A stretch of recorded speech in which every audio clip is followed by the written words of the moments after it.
دوستو، آج کی کہانی ایک ایسی لڑکی کی ہے جس کی قسمت نے اسے ایک عجیب و غریب راستے پر ڈال دیا۔ ایک ایسا راستہ جہاں محبت، قربانی اور حیران کن واقعات کا سامنا کرنا پڑا۔ کیا آپ نے کبھی سوچا ہے کہ ایک انسان اور جانور کے درمیان رشتہ کیسا ہو سکتا ہے؟ آج ہم آپ کو ایک منفرد کہانی سنائیں گے جس نے گاؤں بھر کو حیران کر دیا۔ تو ویڈیو کو آخر تک دیکھنا نہ بھولیں کیونکہ یہ کہانی آپ کو سوچنے پر مجبور کر دے گی۔ کسی دور دراز کے گاؤں میں ایک خوبصورت اور نیک دل لڑکی عائشہ رہتی تھی۔ وہ بہت رحم دل اور سب کی مدد کرنے والی تھی، لیکن اس کی زندگی میں ایک عجیب موڑ آیا جب ایک پراسرار جادو کی وجہ سے اسے ایک بندر سے شادی کرنی پڑی۔ عائشہ اکثر جنگل میں گھومنے جایا کرتی تھی۔ ایک دن وہ ایک خوبصورت درخت کے نیچے بیٹھی تھی جب ایک بزرگ شخص اس کے پاس آیا اور کہا، بیٹی، یہ جنگل جادوئی ہے۔ یہاں ہر چیز جیسی نظر آتی ہے ویسی نہیں ہوتی۔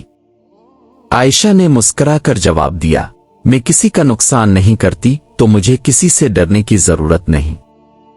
اس دن عائشہ نے ایک بندر کو دیکھا جو دوسرے بندروں سے مختلف تھا۔ وہ بندر انسان جیسی آنکھوں سے اسے دیکھ رہا تھا جیسے کچھ کہنا چاہتا ہو۔ بادشاہ کا اعلان۔ اسی گاؤں میں ایک ظالم بادشاہ بھی رہتا تھا جو اپنی طاقت سے لوگوں کو دبائے رکھتا تھا۔ ایک دن بادشاہ نے اعلان کیا کہ گاؤں کی سب سے خوبصورت لڑکی کو اس سے شادی کرنی ہوگی۔ عائشہ کے والدین غمزدہ ہو گئے کیونکہ بادشاہ نہایت ظالم اور خود غرض تھا۔ عائشہ نے بادشاہ کے ساتھ شادی سے انکار کیا۔ بادشاہ غصے میں آیا اور کہا، اگر تم مجھ سے شادی نہیں کرو گی تو میں تمہارے گاؤں کو تباہ کر دوں گا۔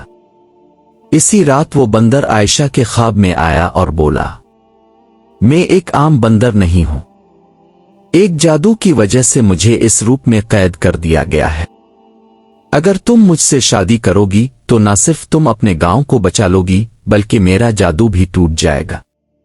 عائشہ نے حیرانی سے پوچھا، یہ کیسے ممکن ہے؟ بندر نے جواب دیا، یہ جادو صرف ایک نیک دل انسان کے ذریعے ختم ہو سکتا ہے اور میں نے تمہارے دل کی پاکیزگی کو محسوس کیا ہے۔ عائشہ نے ہمت کی اور بندر سے شادی کے لیے ہاں کر دی۔